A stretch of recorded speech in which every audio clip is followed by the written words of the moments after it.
Ya, agenda hari ini di beberapa majelis ya, dua sidangan itu hari ini kesimpulan. Yang satu itu ada bukti surat dan kesimpulan. Nah, hari ini kita sudah selesai ya beberapa hari bersidang pra peradilan itu, kemudian mendapatkan fakta persidangan mulai dari keterangan saksi, alat bukti surat yang ada di persidangan gitu ya. Dan dalam kesimpulan kita menyatakan bahwa penetapan tersangka itu tidak sah menurut hukum gitu ya, karena termohon gitu, dalam hal ini polisi, tidak cukup bukti untuk menentukan dan menetapkan seseorang sebagai tersangka. Nah, dan dalam beberapa fakta kita temukan bahwa tidak kesesuaian alat bukti. Contohnya beberapa saksi itu diperiksa setelah adanya penetapan tersangka.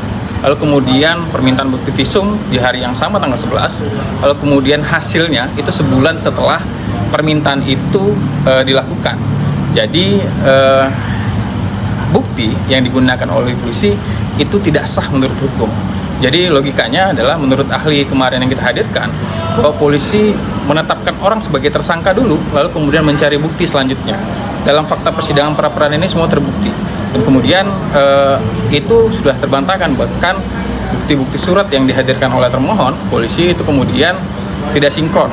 Dan kemudian ada fakta dari saksi yang kita hadirkan dalam persidangan itu tidak menerima surat perintah penangkapan, penahanan, dan penetapan tersangka.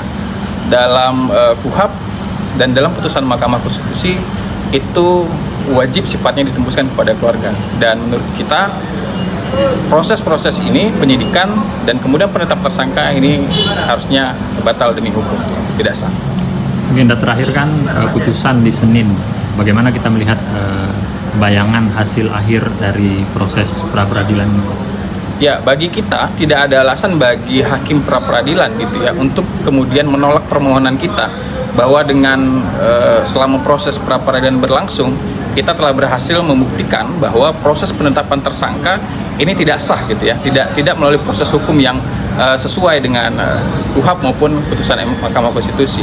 Bagi pandangan kita tidak ada alasan bagi hakim tunggal dalam perkara pra peradilan di 3 ruang sidang ini kemudian menolak permohonan kita, karena sudah jelas termohon sudah melanggar KUHP gitu ya, melanggar proses acara pidana dalam menentukan seseorang sebagai tersangka.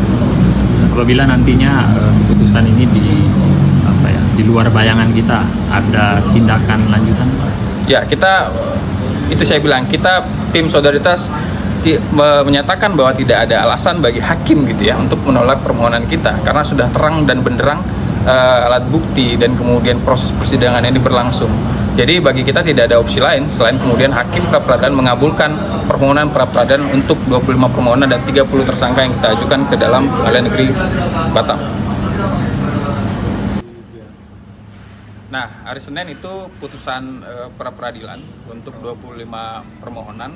Jadi karena ini sidang terbuka untuk umum, siapa saja boleh datang.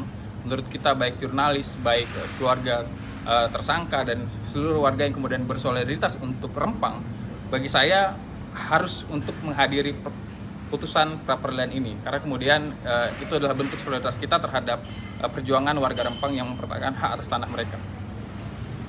Jadwalnya kapan ya Pak besok? Ya.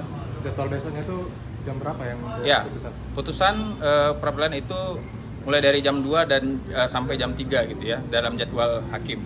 Dan kemudian bisa datang di hari Senin mulai dari jam 1 gitu ya. Kita akan sudah standby di Pengadilan Negeri Batam. Ada tambahan, Pak?